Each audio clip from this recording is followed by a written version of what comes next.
देखिए, मैं तो शुरू से ये कहता था कि इस एक्सरसाइज में पिक एंड चूज नहीं होगा।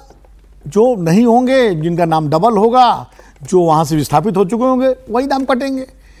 चूंकि सबसे ज़्यादा हल्ला ये मचाया जा रहा था, खासकर सत्ता पक्ष की तरफ से, कि बांग्लादेशी बहुत घुसाए हैं, बांग्लादेशियों को हटाया जाएगा, बांग्लादेशी।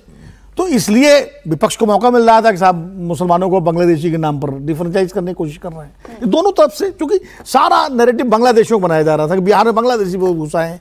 और सबसे कम नाम, मतलब आप खुद ही बता रहे, सीमांचल में नहीं कटे, इतने पटना में कटे हैं।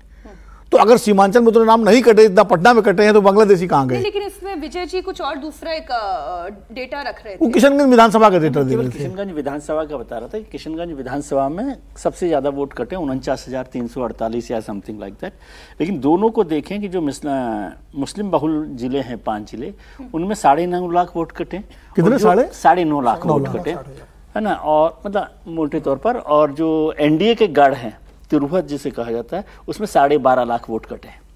ये क्या कर दिया इलेक्शन कमीशन ने? हाँ, तो अब ये मैं तो आपको 12.5 लाख। मीनाक्षी, पिछले से पहले चर्चा एक हो रही थी राहुल गांधी के बयान को लेकर, उस पर चूंकि आप जी, तो मैं थोड़ा, देखिए, राहुल गांधी के पास सबूत है कि नहीं है एटम बम उन्होंने कहा, वो कब फोड़ेंगे? हो सकता है 5 तारीख को कोई प्रेस कॉन्फ्रेंस बेंगलुरु में शायद होने वाली है, उसमें बोलेंगे कर्नाटक का मसला उठा रहा है। मैं उस पर उनके पास, क्योंकि बार बार अगर वो कह रहे हैं तो नेता विपक्ष है, उनको सबूत देना चाहिए, और अगर होगा तो कुछ देंगे भी। अब कितना बड़ा सबूत है तो।